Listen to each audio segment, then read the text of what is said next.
nosotros en el repaso y damos la bienvenida a Domingo Contreras. Domingo no necesita mucha presentación, solamente decir dirigente del Partido de la Liberación Dominicana, municipalista, ex candidato a la alcaldía del Distrito Nacional por esa misma organización política, el PLD, y con quien vamos a conversar acerca de la realidad de Santo Domingo a raíz, como decíamos hace un momento, de los acontecimientos de ya hace una semana que dejaron prácticamente en shock a todo el Distrito Nacional, bueno, a todo el Gran Santo Domingo. Así que, Domingo, bienvenido. Gracias.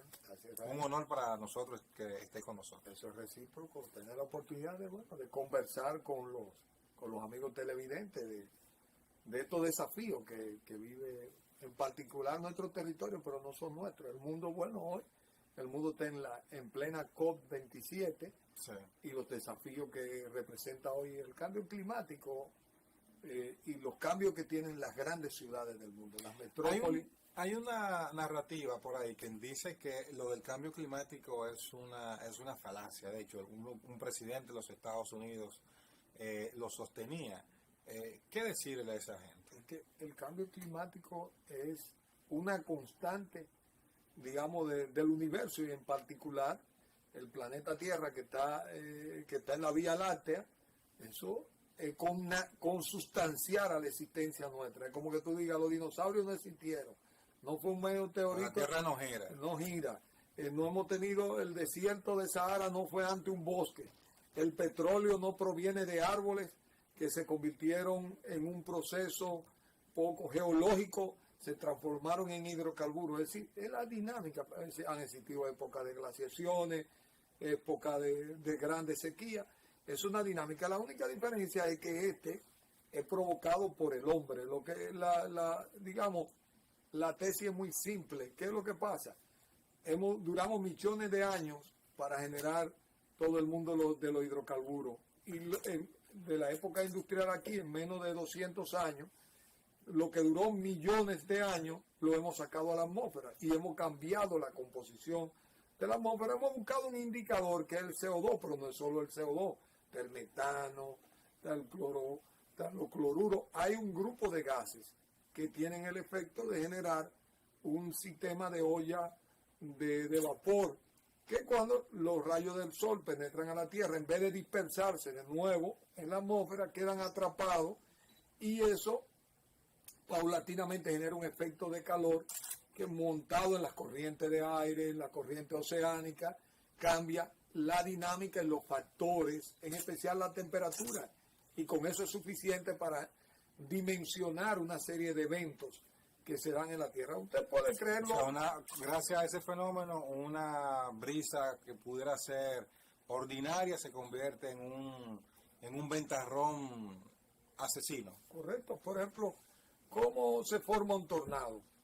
Una nube que va viajando normal, cargada de agua, viene una corriente de aire caliente vertical que se va generando un pequeño remolino en tierra. Fíjate que los tornados se dan en amplio territorio, porque requiere que ese pequeño remolino tenga suficiente espacio para ir cogiendo fuerza, trasladarse y entonces subir verticalmente, abrazarse con la nube, y entonces se juntan con la nube y vuelven y hacen en la forma.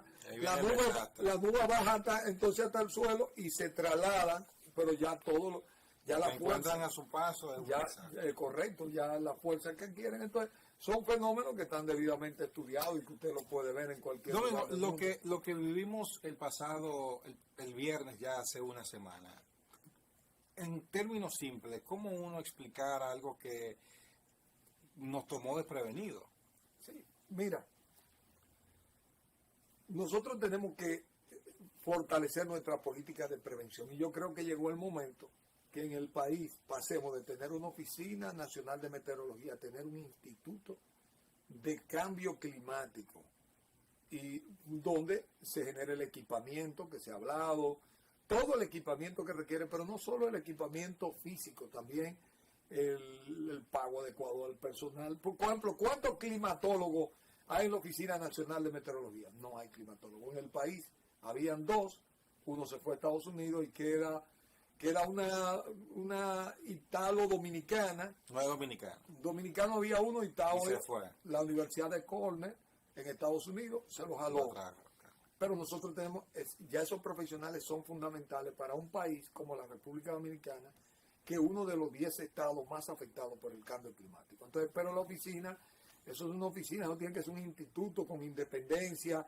Por ejemplo, nosotros estamos formando ahora doctores en INTE, en ciencias, en ecología, en biología, en todos estos fenómenos de lo que estamos Deberían promoverse más entonces ese tipo de carreras, porque sí, casi yo creo que los estudiantes no tienen conocimiento de que se imparten y de la realidad del cambio climático entonces en la República Dominicana. Pero vamos a poner, este es un personal extremadamente especializado. Exacto. Pero ya el país comenzó, y por ejemplo INTE, que es una universidad que ha ido validando sus programas a nivel global. Yo lo digo porque tengo varios amigos que están en este programa y ellos tienen que escribir artículos científicos indexados en revistas científicas globales, que no ocurría eso antes en nuestro programa. Por eso, bueno, INTE ha subido en el ranking mundial. Por primera vez República Dominicana tiene una universidad que está entre las 180 universidades más importantes del mundo. Y eso es INTE, por ejemplo, los programas, la carrera de medicina de INTE está indexada con la carrera de medicina en Estados Unidos. Un estudiante de INTE no va a tener que hacer los exámenes de validación que tiene que hacer un médico que va de República Dominicana a intentar ejercer. Lo traigo a colación porque el mundo de hoy está basado en el conocimiento, en la información, en el dato. Nosotros necesitamos tener un instituto del cambio climático que nos permita estar conectados con la NASA, pero que tenga también tengamos nuestro propio sistema de radares. No lo tenemos ahora. Tenemos algunos, pero requerimos también el microdato. Por ejemplo, hay muchos sistemas de mediciones de datos pequeños, y ahí voy. Fíjate que el fenómeno de la lluvia, nosotros los vientos nuestros se trasladan este-oeste, entran por el este. Inclusive, por ejemplo, que es muy común, la gente dice, mira cuánto llueve en Bonao, entre el trayecto del Tedero Duquesa, Bonao, Villa Altagracia, hasta el Parque Nacional La Jumiadora, que es que es una parte del pico de la cordillera central. Ese es como el trayecto, y ahí termina en una zona de lluvia, de grandes ríos, porque siempre hay una cantidad de humedad, de agua que llega hasta ahí. Fíjate que este fenómeno se estacionó, no ocurrió esa misma cantidad de lluvia en el trayecto de la tormenta. Y probablemente uno de los fenómenos explicables es que la ciudad de Santo Domingo ha estado haciendo una isla de calor. Que se ve, ¿por qué? Porque nosotros hemos impermeabilizado ya cerca del 80% de la superficie de la ciudad de Santo Domingo. Lo hemos dicho por años, que cada vez que usted agarra una casa y la transforma en un edificio donde habían 2 árboles, que además sirven para la infiltración. Hay un índice de infiltración. A la temperatura, no, correcto, la disminución de la temperatura. Aquí ya hay 3 grados por encima de la temperatura normal como ciudad.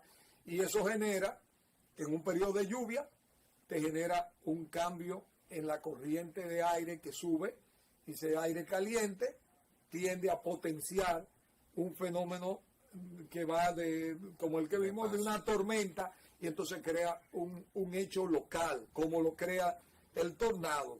Probablemente nosotros vivimos un episodio de ese tipo en la ciudad de Santo Domingo. Y evidentemente ya hay otro tema que son las consecuencias de esa causa, porque hay un tema que es muy importante. Tú dirás, hay infraestructura natural de la infiltración del agua, que es el mismo suelo. Nosotros nosotros tenemos los mismos árboles, cuando cae mucha agua sobre el árbol, por el mismo tronco es más fácil que se vaya al subsuelo.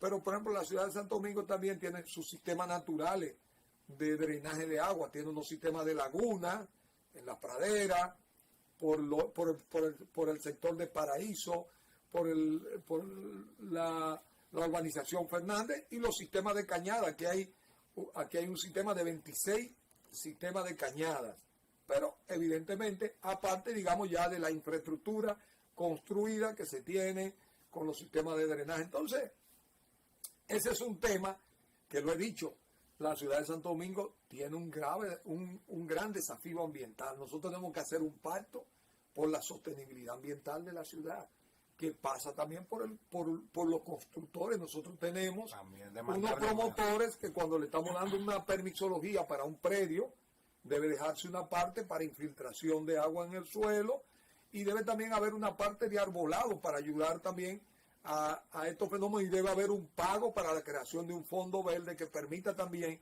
que la ciudad pueda comprar pequeños predios que se dejan para pequeños parques bolsillo que generan una sombra particular, pero son también centros de drenaje naturales de la ciudad, aparte, digamos, del tema de limpieza, de infraestructura que nosotros tenemos que desarrollar, que he dicho que ya cuando una ciudad crece como la ha crecido Santo Domingo, está en la obligación de tener un catastro.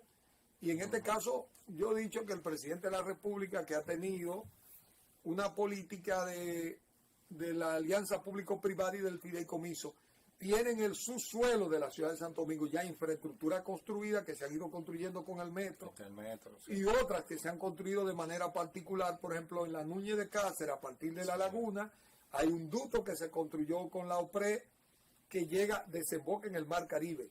Hay uno en la Máximo Gómez, es decir, aquí falta interconexión y hay un plan maestro que se hizo de la CAS. Es tan caro la ejecución de eso y es tan larga ver esa solución que no hemos visto ese punto en la agenda prioritaria de los gobiernos ni municipales ni nacionales. ¿Qué es lo más caro para una sociedad y para una ciudad de esta magnitud?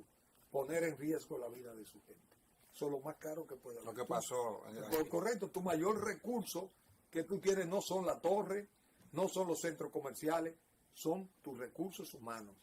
Y la integridad, la seguridad, es parte fundamental del desafío que tenemos, porque no quiere decir que tú no tengas, digamos, fenómenos que te puedan sorprender en un momento. Por eso digo que aquí tenemos que elevar la capacidad de prevención, de diagnóstico, así como antes aquí ir a un hospital. ¿Por qué ha mejorado tanto la calidad también del servicio médico? Porque la diagnóstica dominicana ha mejorado. Adquirimos los equipos más avanzados para la formación. No, combinado con la formación, pero la diagnóstica. Nuestros médicos siempre fueron muy buenos, porque la medicina es una, no hay forma, donde quiera. Entonces tú tienes, o se forma buen médico o no es médico. Entonces, pero no es lo mismo con la diagnóstica que tenemos. Es igual, nosotros tenemos predictores, tenemos meteorólogos, pero necesitamos climatólogos y necesitamos un equipamiento y una entidad que pueda, la señora Gloria ha hecho un trabajo magnífico a lo largo de los años, es una persona que tiene el conocimiento. Pero también, sobre todo, darle estas informaciones de manera digerible al ciudadano, sí, que pueda entender la realidad y lo que se prevé, lo que va a pasar. Yo creo también que llegó el momento que no solo, fíjate que en Japón se forma desde que una persona es un niño para el tema de los terremotos, porque Japón está asentado sobre un grupo de fallas, y los terremotos son parte de la vida ordinaria. Para la República Dominicana, el tema de las tormentas y todo lo que implica el desafío de vivir en el trópico en medio del cambio climático se tiene que convertir en un tema desde la escuela, desde el preprimario, desde que somos niños. Aparte, digamos que las instituciones, la sociedad en su conjunto, debemos adoptar ya una cultura frente a estos fenómenos para nosotros preverlos. Fíjate, nosotros hemos mejorado mucho todo el tema de atención de los centros, las operaciones de emergencia. Nosotros tenemos un cuerpo de bomberos que hay que felicitarlo, que vivió una experiencia. Yo decía, los otros días lo decía, alguna gente a veces no lo entiende. Yo le decía, hoy Piantini tiene más vulnerabilidad frente a un fenómeno que esto que lo que tiene la nueva barquita. La nueva barquita está colocado en un modelo. Sin embargo, ustedes saben cuántas llamadas de emergencia tuvo que atender el cuerpo de bomberos de la ciudad de Santo Domingo el viernes. ¿Cuántas? En Piantini. ¿Cuántas? Cerca de 80 llamadas de emergencia. Es una cosa... Desborda su capacidad. Claro, tuvieron que ir a socorrer personas atrapadas en vehículos que electrónicamente no querían abrir, en ascensores. atrapado en segundos niveles porque se habían subido, el agua había atrapado y la única manera era salir sobre el techo, había que rescatarlo con una grúa en cierto lugar. Entonces, todas esas situaciones de pronto nos desafían y yo creo que ante eso las autoridades tienen que reaccionar, no como un hecho que pasó y que no se va a volver a repetir, es que lo tenemos que integrar, es como el COVID. El COVID no existía hasta que llegó como una pandemia, ya está dentro de nuestro catálogo médico y ya tenemos un tratamiento frente al COVID, ya sabemos de que te hacen un diagnóstico, cómo tenemos que reaccionar. ¿Cómo evalúa la respuesta de la alcaldía del distrito a raíz de lo ocurrido? Bueno, fíjate que lo atrapó, porque aquí, si tú vas ahora mismo, las lagunas están desatendidas. Y la verdad que antes del ayuntamiento hacían falta estas brigadas que reaccionaban inmediatamente. Llegaron tarde las brigadas. Ya después reaccionaron, fíjate, ya estaban desbordados. Yo mismo encontré, que ese día venía a mi oficina, encontré brigadas que no podían llegar porque el tapón fue tan grande que ya el agua le había cogido adelante. Y entonces no estaban ubicados en los lugares y probablemente no se hizo. Porque la gente dice, no solo el plástico, cuando hay un fenómeno como este, los árboles sueltan hojas y las brigadas tienen que estar en los puntos críticos, retirando de los invernales todo lo que llegue ahí, sea una rama. Los puntos críticos son la parte baja de la ciudad y los lugares donde de invernales. Todo eso desagüe en los puntos críticos tienen que estar disponibles y eso requiere que esa brigada siempre esté. Puede que haya meses donde no es como el cuerpo bombero, puede que duren meses sin funcionar. Fíjate que la ciudad vivió el hecho de que a lo largo del tiempo el ayuntamiento haya esparcido 18 estaciones de bomberos a lo largo de la ciudad. Ahora fueron muy importantes para poder atender la emergencia porque con los tapones de la mella de la estación principal no había forma de que pudieran llegar a los sitios, pero el hecho de que tuviera cerca del corazón de donde ocurrieron los hechos les permitió ejercer una mejor labor de socorro al conjunto de los ciudadanos. Podemos hablar ya de política en esta parte final. ¿Cuándo anuncia ya la búsqueda de la candidatura por el Partido de Liberación Dominicana? Porque ya tiene competencia dentro del PLD. Mira, yo he dicho siempre con esto, yo siempre vivo trabajando en las comunidades y en estos temas y hasta bien del Centro de Innovación. Estamos esperando que se establezca, digamos, el periodo para formalizar cualquier participación. ¿Tiene su equipo aceitado? Mira, yo trabajo con las organizaciones sociales siempre y trabajamos con el partido. Venimos de vivir una experiencia de la campaña interna, nos correspondió coordinar en el distrito y ahí estuvieron los resultados, de modo que el equipo y la gente responde cuando se requiere. Yo lo que creo que aquí lo que hay que reunir las mejores buenas voluntades de los ciudadanos del distrito y cuando llegue el momento nos juntaremos a hacer ese recorrido. Bueno, la salida de su compañero del partido, de Julio César Valentín y lo que él dice, ¿cómo usted lo ve? Mira, yo considero que Valentín es un gran talento y es una persona comprometida en lo que yo conozco en la política dominicana. Soy un amigo de Valentín, un admirador de Valentín. Él ha tomado esta decisión y la respeto porque la política es un acto como el amor, de voluntad, de libertad. Y no puede ser obligado si usted ya no siente ese afecto para hacer su militancia y entiende que no puede echar la lucha para las ideas que usted tiene. Por la carta, ¿qué le parece lo que él dice? Luego de 37 años ya no se siente. Que estaría ahí como un cuerpo sin alma. Bueno, esos son sus argumentos, eso se los respetamos. Eso es como la poesía. Cada quien tiene una manera, como diría bueno Pablo Neruda, nosotros los de antes ya no somos lo mismo, etcétera. Cada quien tiene una manera de describir y de volver, de iniciar un relato que quiere iniciar. Pero la política, mira, Lula estuvo con el PT, tuvieron el ostracismo, estuvo hasta en la cárcel, salió, ha tenido que hacer una alianza con todo el mundo, los que lo adversaban duramente. Están buscando el lado. No, lo terminaron apoyando en la segunda vuelta. Entonces, cuando es una política de vuelta, hay temas que son muy comunes. Yo dejo todos los puentes abiertos. Yo no creo que haya que construir muros. Puede ser un hecho de este momento, de su interpretación, y la realidad más adelante puede terminar volviendo a juntar a los que estuvimos juntos y tomamos otro rumbo y las circunstancias nos lleven otra vez a actuar. Lo de la fuerza del pueblo, por ejemplo. Bueno, igual, porque lo que pasa es que una política de un país donde hay doble vuelta, la misma circunstancia te pueden llevar a tener que hacer coaliciones. ¿Te habla por una alianza a nivel municipal? Yo creo que siempre los partidos de oposición en una democracia tienen que fortalecerse. Y la manera es de haciendo coaliciones. Tú no ves ahora que acaba de pasar la elección en Estados Unidos, que anunciaron, Donald Trump anunció era casi un tsunami. La ola roja no fue de la dimensión como él esperaba, porque hay otro elemento que motivaron a los electores a moverse, a pesar de que el Partido Republicano ganó esas elecciones. No, pero se paró una avalancha. Bueno, por eso no hay que esperar que los hechos hablen. Y yo pienso que efectivamente en política de lo que se trata es de sumar. Usted puede tener diferencias, puede ser adversario. Hay temas que serán comunes en el país. ¿Quién puede evadir el desafío que tenemos con Haití? ¿Quién puede evadir el desafío del cambio climático? ¿Quién puede evadir el desafío que tenemos con el 4% de educación, con la delincuencia y la seguridad? ¿Quién puede evadir el desafío que tenemos de la seguridad alimentaria y del alto costo de la vida? ¿Quién puede evadir el tema que tenemos de que nuestros jóvenes tengan mejores ingresos y mejores oportunidades a través de los empleos?